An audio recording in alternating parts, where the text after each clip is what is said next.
Enggak ada. Mobil juga ada kalau perlu.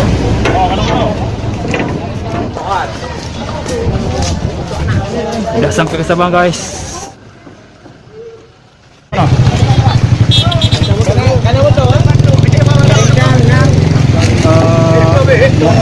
Ada kunci. Kau me? Kamu me? Nyume baru lagi. Makan mana me? Oh, me kamu. Oh, ya ke mandu mah. Kami tahu ngolos me, tak pakai itu je. Oh. Dah balas yang dah le. Je si mak dia sabi peng ya. Ah. Bentuk wolom. Menyo renta itu ngontuk renta mak lagi kena. Renta motor eh. Nang macam mana Honda semai keren dengar. Oh, dia dengar. Ah. Oh, cak dos ni macam. Dengar dah. Kota ya. Ah, pada kau kata? 20 terus. Ya, dia. Lapan itu. Wah, dah dia pendek tu. Tu, ya, ayo. Akhir tim kemuncit motor. Ya, berangkat Honda jam tu. Memang cak Honda ni boleh. Jom ke sana dah duit memang.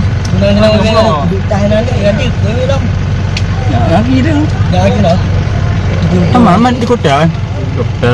Ke mana lah kota? Pergi dong Tepu lah. Di keadaan dia di tempat ni ke? Apa? Di rumah mana ni? Ya. Dia tempat dalam kampung ni. Kau ada telefon dah. Telefon dah ni. Di tempat dia ada tempat dia. Dah lu.